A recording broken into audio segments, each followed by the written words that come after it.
最強のガンダム MSA0011 スペリオルガンダム。スペリオルガンダムは小説フォトストーリーガンダムセンチネルに登場し、主に主人公リョウルーツがパイロットを務めた機体です。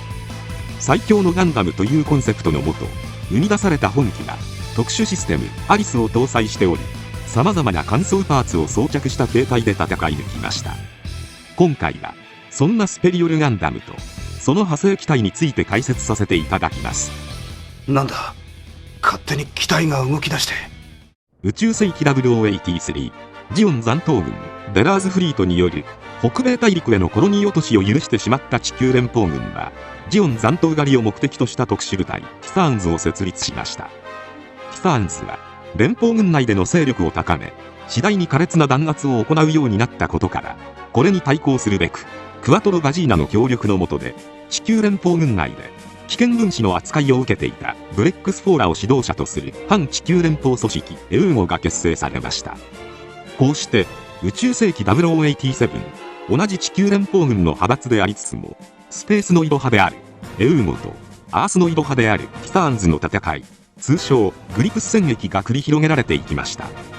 そんな中、クワトロがダカール演説を行い、ティターンズの蛮行を白日の下にさらしたことから、連邦軍内は新アースノイド派から新スペースノイド派に傾いていきました。しかし連邦軍内でも地球至上主義を掲げる共同団と呼ばれる者たちはそれを良しとせず、小惑星ペズンを制圧してニューリサイズを名乗り、徹底抗戦の構えを取りました。こうして地球連邦軍はこれを鎮圧するため、スペリオルガンダム、ファッツ、ゼータプラスといった新型機を搭載したモビルスーツ部隊タスクフォースアルファを送り込みました。なおガンダムセンチネルの作中では、最初はブースターユニット装着型と通常形態が登場、次にイクセスガンダムが登場、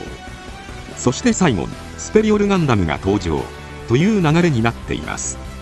エウーゴとティターンズが激しい戦いを繰り広げる中、アナハイムエレクトロニクスはエウーゴとの共同開発計画であるゼータ計画を立案しました。そしてゼータ計画の目的の一つである次世代の可変モビルスーツとしてゼータガンダムを完成させましたが、ティターンズの新型機が続々とロールアウトされていることに危機感を持ち、アナハイムエレクトロニクスはさらなる高性能機の開発に取り組みます。こうして究極のガンダムを目指し、ダブルゼータガンダムと同時期に開発された機体が開発コードイオタスペリオルガンダムとなります。機体特性としては、まずコアブロックシステムが導入されているので、上半身を構成する G アタッカー別名 A パーツ、下半身を構成する G ボガー別名 B パーツ、そして G コアと呼ばれ、コアファイターに変形可能な C パーツの3つに分離合体できます。それぞれのブロックに熱核反応炉とコックピットを持っているので、各々にパイロットが搭乗しての単独飛行が可能です。最終戦では G コアにリョウが登場、G ボマーにテックスベストが登場、G アタッカーにシンクリプトが登場していますが、モビルスーツ形態では A、B、C パーツのコックピットが腹部から股間部にかけてまとまって収納されるようになっており、最後はこのコアブロックが射出され3人が生還しています。そんなスペリオルガンダムのコックピットはリニアシートと前転周囲モニタが採用されています。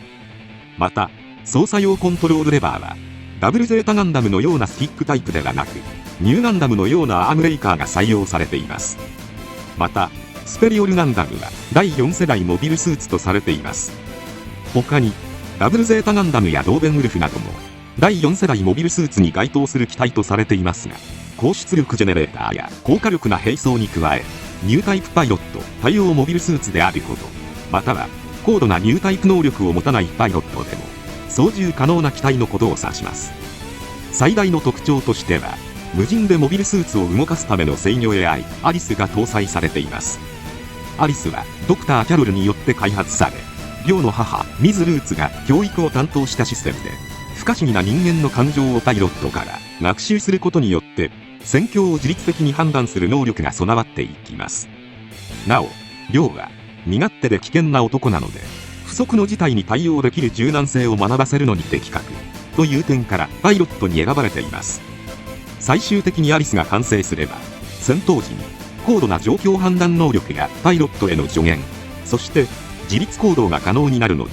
アナハイムエレクトロニクスはパイロットの力量にかかわらず最高の戦果をもたらす究極の兵器が完成するということを売りにして地球連邦軍のフラッグシップ機のコンペに提出しました。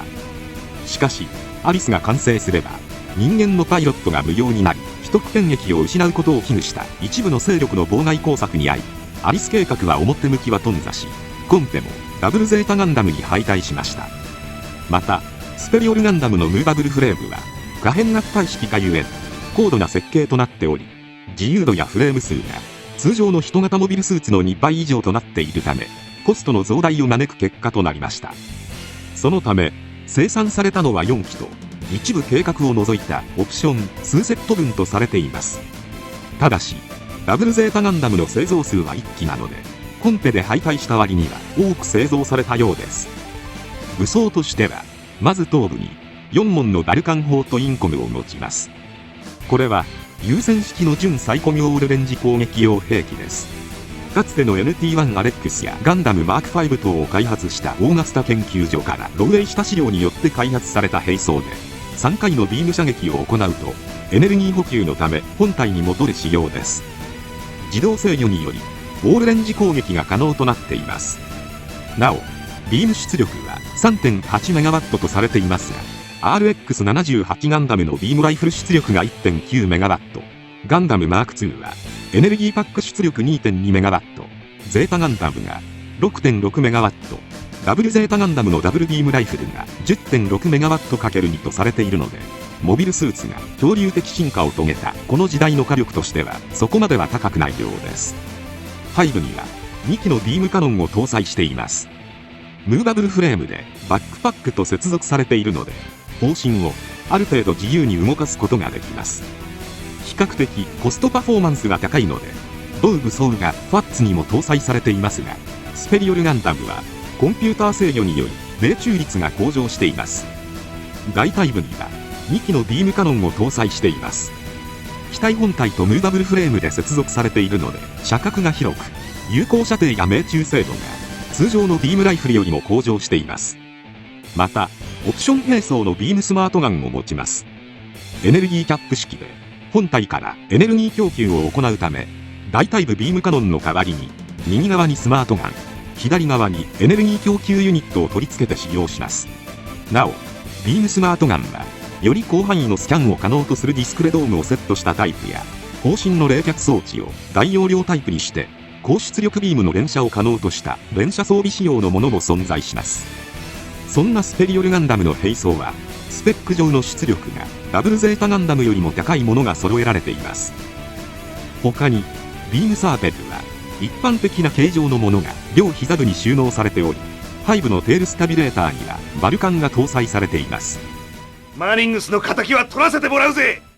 次にスペリオルガンダムの強化装備形態イクセスガンダムです。エクストラオーディナリー、すなわち常識外れという意味を冠するこの形態はスペリオルガンダムに計8個の強化パーツを追加交換したもので、モビルスーツの戦闘力が極限まで高められました。機体重量が大幅に増えてしまいましたが、背面にブースターユニットを装備することで推進力はむしろ向上しています。イクセスガンダムはガンダム界随一ともいえる複雑な変形シーケンスにより巡航形態 G クルーザーへ変形することが可能です。なお両肩部にプロペラントユニットを装備していますが、無重力化であれば装備したなら変形可能です。ただしゲーム作品では環境問わず変形できることが多くなっています。なおプロペラントタンクを装着することにより大気圏を脱出できるほどの送水力を確保していますが、デッドウェイトになるのを防ぐためプロペラントを使い切った際やモビルスーツに変形した時点で廃棄されることも多くなっています。武装としてはまずビームスマートガンは腹部に増設されたムーバブルフレームにマウントできるようになりました。スペリオルガンダムよりも行動半径が拡大したためゼータプラス同様のディスクレドームを装着することが多くなっています。また背部ビームカノンは4門に増設され、大腿部ビームカノンはそのまま搭載されています。両膝部にはビームサーベルに加えてリフレクターインコムが追加されました。これはインコムにアイフィールドを発生させてビームを反射させるもので、機体から発射したビームを反射させて敵の想定外の位置から攻撃を繰り出すことができます。ただしエネルギー容量の関係から一度使用すると回収して再チャージが必要です。なお防御に使用することはできないとされています。胸部にはアイフィールド発生器が搭載されました。全身を覆うほどのフィールド展開はできないため、必要な瞬間のみコックピットを中心に秒単位でバリアを発生させます。これは G クルーザー変形時胸部を守るパーツにもなっており、過渡期はじめ氏はデザインの際ダブルゼータガンダムの G フォートレスのようにコアブロックをむき出しにさせないことが重要なファクターだったと明かしています。そんなイクセスガンダムには過渡期はじめ氏のイラストリファイン版が存在します。従来の設定よりも各部が大型化され、スリッパや腕部の赤色が青色になり、さらにスプリッター迷彩が施されています。これはイクセスは巡航形態を手中に収めるために得られた重装版モビルスーツ形態ということに立ち返り、G クルーザーあってのイクセスガンダムというコンセプトで描かれたものとされています。なお発売されている立体物では、2003年発売のマスターグレードや HGUC 版のように設定が準拠のカラーリングのものもあれば、メタルロボット魂や2019年発売のマスターグレードのようにリファイン版準拠のものも存在しています。よくもダチョウ2人もやってくれたな。礼はさせてもらうぜ。次にスペリオルガンダムブースターユニット装着型です。こちらはスペリオルガンダムの下半身の代わりにイクセスガンダムのハイブブースターユニットを取り付け、ハイブバックパックにも同じくイクセス同様のブースターユニットを取り付けています。高速巡航時の敵の攻撃を防ぐため、イクセス同様の胸部アイフィールド発生器を取り付けることもあるとされています。最大 10G という殺人的な加速性能を発揮する形態ですが、プロペラントは多くないので継戦可能時間は短いとされています。ガンダムセンチネルの作中では両のウイジンはブースターユニット装備型でした。敵の防衛網を突破してテズンの防衛システムに電力供給する発電衛星ソレを撃破するべく本形態で強襲を仕掛けました。またその後月面都市エアーズ攻防戦ではイクセスガンダムに登場し、ブレイブコッドがカルガンダムマーク5との激闘を繰り広げます。コッドの圧倒的な強さに死に瀕しますが、アリスが制御を奪いなんとか勝利しました。そして最終戦のシャトル破壊任務とゾディアックとの戦いでは G コアに両ルーツ、G ボマーにテックスベスト、G アタッカーにシンクリプトがそれぞれ登場して出撃し、合体後は3人の恐怖と絶望によってアリスが覚醒します。最終的にアリスはコアブロックを分離して3人を離脱させた後、大気圏の灼熱の中でトッシュクレイが乗るシャトルとゾアンマンを破壊し、そのまま燃え尽きたのでした。地球だ。みんな生きてるんだな。こうしてガンダムセンチネルの物語は終わりましたが、他にペーパープランの一つとしてディープストライカーが存在します。紹介されている書籍内で何者なんだお前はと言わしめる本機が莫大な加速力で敵陣深く突入し、手法で一点突破を図るという進行基地艦隊攻撃仕様の突撃形態となります。武装として巡洋艦アーガマの手法と同等のビームカノンを装備し、エネルギー不足に陥らないよう股間部追加ジェネレーターを搭載しています。また戦艦並みの探知能力を獲得するため背部に超長距離用大型ディスクレーダーを搭載しています。左腕には多機能型マルチセンサーが接続されているので、EWAC 機に匹敵する索敵能力を持ちます。ビームカノンは背部ではなく逆部ブースターユニットに搭載され、ビームバリア用アイフィールド発生器がイクセス同様の胸部だけではなく股間部にも搭載しています。なお必要に応じてミサイルやグレネードなども装備することができるようになっています。巨大な手法やジェネレーターの追加によって重量は倍増しましたが、その分プロペラントタンクとコンフォーマルブースターユニットを追加することで推力を強化しています。ただ実現には天文学的なコストがかかる上、シミュレーション上でモビルスーツとしての機動性能に問題があると判断されたためペーパープランに終わっています。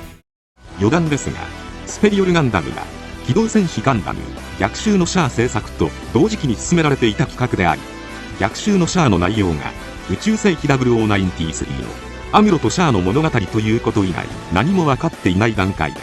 バンダイから最強のガンダムというコンセプトが提示されたそうです。そのためゼータやダブルゼータと同世代のモビルスーツでありながら最強のモビルスーツ。それでいて逆襲のシャアにどんなモビルスーツが登場するのかわからない状況下で、それを否定することのないデザインのモビルスーツを作り出すという非常に難しい話だったそうです。また当初イオタガンダムと呼ばれていたこの機体はニューガンダムの初期名称ハイ S ガンダムからハイを除いた S ガンダムが候補となり、スクリームガンダムという名称に変化し、最終的に商品登録の関係でスペリオルガンダムになったそうです。今回は以上となります。チャンネル登録されるかはお任せいたしますので、もしよければもう一本動画を見ていただけたらとても嬉しいです。最後までご視聴いただきありがとうございました。